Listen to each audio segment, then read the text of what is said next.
بسم اللہ الرحمن الرحیم ان اللہ و ملائکتہ یصلون علی النبی یا ایھا الذین آمنوا صلوا علیہ وسلموا تسلیما اللہم صلی علی سیدنا محمد وعلی آل سیدنا محمد وبارک وسلم وصلی علیہ۔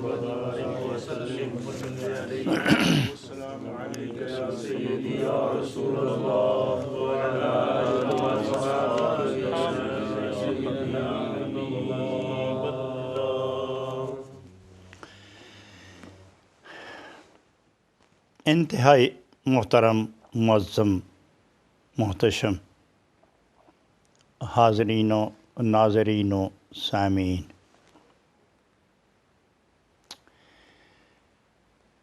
میں آپ تمام جو اس وقت محفل میں تشریف فرما ہیں وہ اور جو نور ٹی وی کی وساطت سے اس محفل درس مثنوی میں شرکت فرما رہے ہیں اور ان کے کان، آنکھیں اور دل ہماری طرف اور ہمارے احساس ان کی طرف ہیں، گویا بے انتہا دوریوں کے باوجود احساس قرب اتنا غالب ہے کہ نہ میں آپ سے دور اور نہ آپ مجھ سے دور، کتنا قرب ہے۔ حضرات، یہ تو ایک علمی محفل ہے اور مثنوی شریف کے حوالے سے گفتگو ہے، اور اس میں جو ایک روحانی تسلسل اور برکت اور پیار کی کیفیت نمودار ہوتی ہے، تو یہ کس طرح ان دوریوں کو قرب میں ضم کر لیتی ہے۔ تو اگر یہ کیفیت ہے محبت کی، تو یہ جان لیں کہ محبت بھی فیضان نور نبوت ہے۔ تو جہاں محبت فیضان نور نبوت نے ہمیں قریب کر دیا ہے، اس سے نتیجہ اخذ کریں کہ جہاں صرف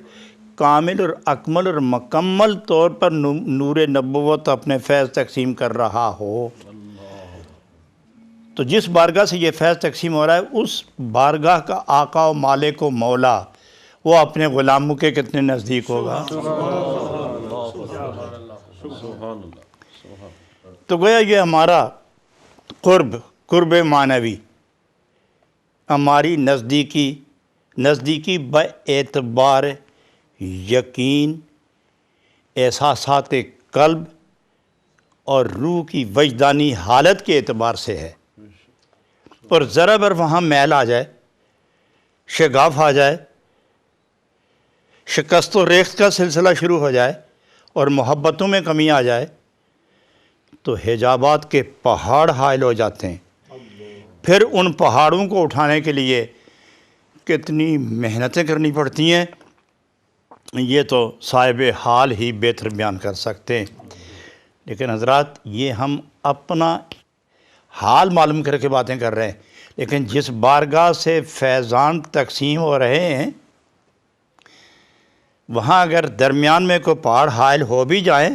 تو نور نبوت کی کرنیں ان پہاڑوں کو ریزہ ریزہ کر کے، چیر کے، دور کر کے اپنے چاہنے والوں کے دلوں پر اپنا قدم رکھ لیتی ہیں۔ تو الحمدللہ کہ ہماری یہ ایک محفل ہے، ہماری ایک شائستہ شستہ پیوستہ محبت سے آراستہ بزم جانا کے حضور ہدیہ ایمان و عقیدت پیش کیا جا رہا ہے۔ آپ نے پچھلے درس میں سماعت فرمایا تھا وَعَلَّمَ آدَمَ الْأَسْمَاءَ كُلَّهَا، تو اس کا ایک حصہ رہ گیا تھا جسے میں مناسب سمجھتا ہوں کہ آپ کی دعا سے اس کو آج مکمل کر لیا جائے۔ تو رومی فرماتے ہیں کہ وَعَلَّمَ آدَمَ الْأَسْمَاءَ كُلَّهَا، تو انہوں نے ایک بہت بڑی مزار فرمائی تھی کہ 100,000 علم شندر ہر رگست، 100,000 علم شندر ہر رگست، کئی ہزار علم آدم علیہ السلام کی ایک ایک رگ کے اندر موجود ہیں۔ حضرات اس کو تو یہیں انہوں نے آگے جا کے انہوں نے بیان فرمایا تھا کہ یہ جتنے بھی اس میں ہر چیز ہے تو ازدان آشنو، اس میں ہر چیز ہے تو ازدان آشنو، جن جن چیزوں کے نام بتائے گئے وہ اہل عقل ہی دانش مند ہی بیان فرمائیں گے، اور انہی سے آپ سنیں گے، وہی جانتے ہیں، وہی بیان کرتے ہیں، وہی سناتے ہیں۔ لیکن آگے فرماتے ہیں رمز و سر علم الاسماء شنو، علم الاسماء کی جو راز ہیں، جو رموز ہیں، یہ خواص ہی بہتر جانتے ہیں۔ اور بہت خوبصورتی سے یہ تو بیان ہو چکا ہے، لیکن میں نتیجے کے طور پر آخری آپ کا قول پیش کر رہا ہوں۔ آپ فرماتے ہیں کہ آدم علیہ السلام کو جب علامہ آدم الاسماء کلہا کی منزل پر فائز فرما کے جو دینا تھا آپ کو عطا فرمایا، تو اب فرماتے ہیں کہ ان کی کیفیت کیا تھی؟ چشم آدم کو بنور پاک دید، جان و سر نام ہا گشتش پدید، سبحان اللہ، جان و سر نام ہا گشتش پدید۔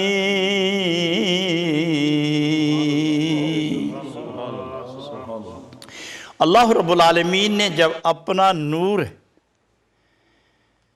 آدم علیہ السلام کی آنکھوں میں رکھ دیا،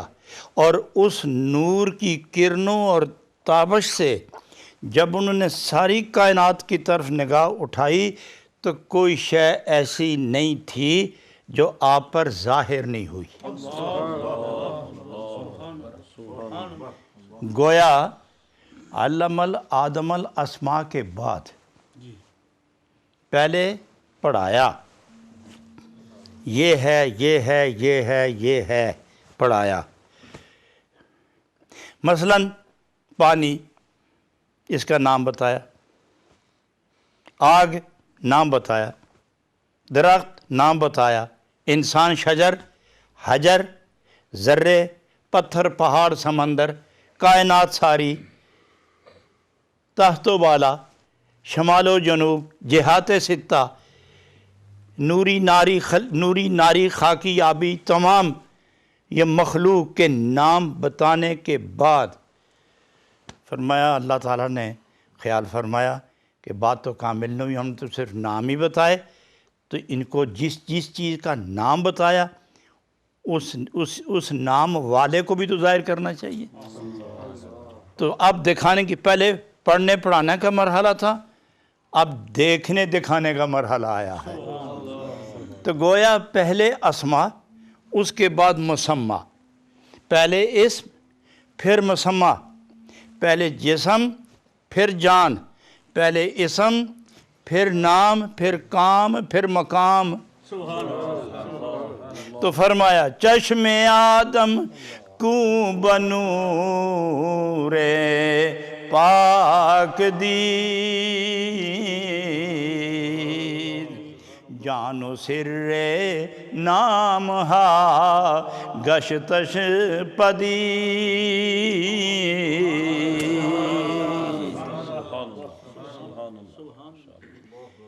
تو گویا اب دیکھیں، کان، آنکھ، زبان، دل، روح، اب ان کو متحرک کر دیا۔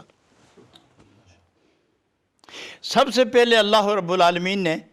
جب تعلیم دی تو کان کے ذریعے دی، کان نے عقل و دل تک بات پہنچائی، اس کے بعد پھر جس شے کا نام بتایا اب اس کو اور نظر کو آپس میں آمنے سامنے کر دیا۔ پہلے کان کو متوجہ کیا، پھر نظر کو معمور کیا، تو فرمایا پھر نظر نے دیکھا کس طرح کہ نور خدا جب آنکھ میں آیا تو جس کا نام پڑھایا تھا اس کی حقیقت بھی سامنے کر دی۔ حضرت یہاں ایک بہت خوبصورت بات میں ایک اور عرض کرنے لگا ہوں کہ یہ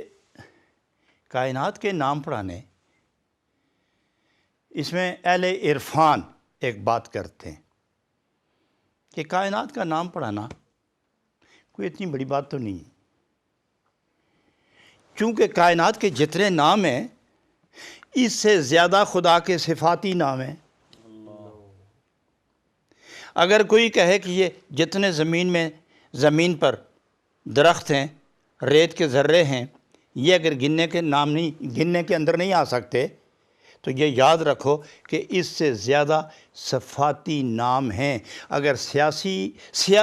صفاتی نام ہم کہیں کہ اتنے ہیں اور ریت کے ذرے گننے میں ہی نہیں آئیں، فرشتے گننے میں نہ آئیں، اور سورج کی کرنیں گننے میں نہ آئیں، پانی کے قطرے گننے میں نہ آئیں، اور صفات الہی گننے میں آ جائیں، تو وہ صفات الہی نہیں ہو سکتے، وہ صفات الہی نہیں ہو سکتے۔ اچھا، جب صفات الہی لامحدود ہیں تو ذرے جتنے بھی ہوں گے یہ محدود ہیں، پتے جتنے بھی ہوں گے پھر بھی محدود ہیں، پانی کے قطرے جتنے بھی گن کے رکھو پھر بھی محدود ہیں، فرشتے واقعی لا یعلم جنود ربک الا ہو لیکن محدود ہیں، صفات رب لا محدود ہیں،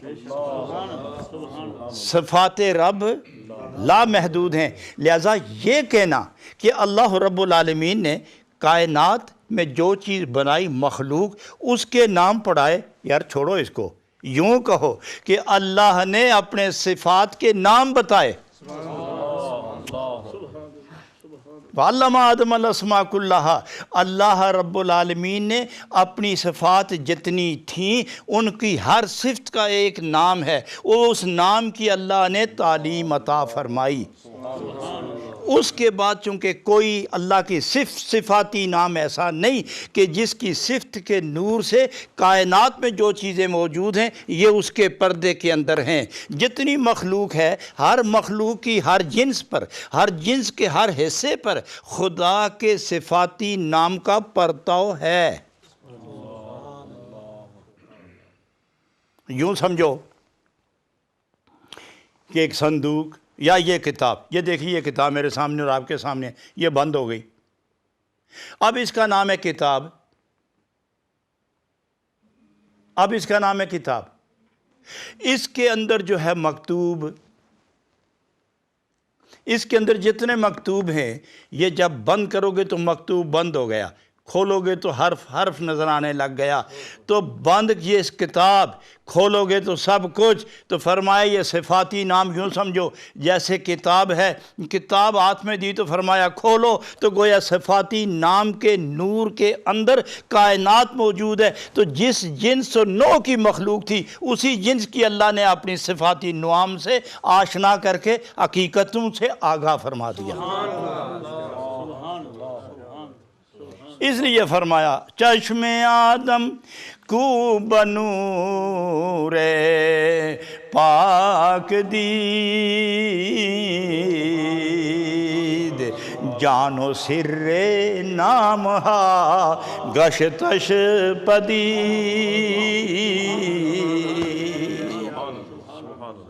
وجود بھی بتایا، روح بھی بتائی، وجود بھی بتایا، خاصیت بھی بتائی، وجود بھی بتایا، نام بھی بتایا، ماہیت بھی بتائی۔ کب بتائی؟ جب اپنی صفاتی نام سے آدم علیہ السلام کو آگاہ فرمایا۔ اس صفاتی نام کا وہ کنجی تھی،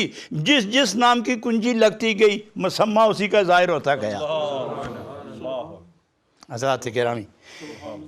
یہاں جب اس مرحلے سے وہ آگے گزرے فرماتے ہیں چوں ملک انوار حق بروے بتافت۔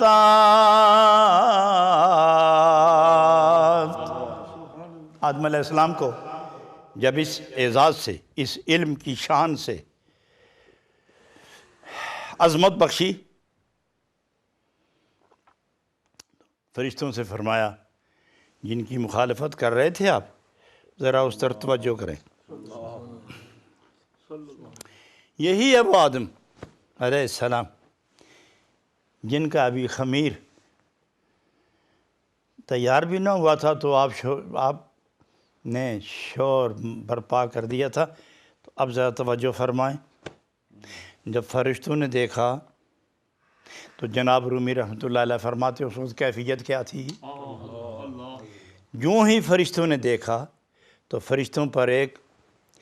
انوار کی برسات ہوئی،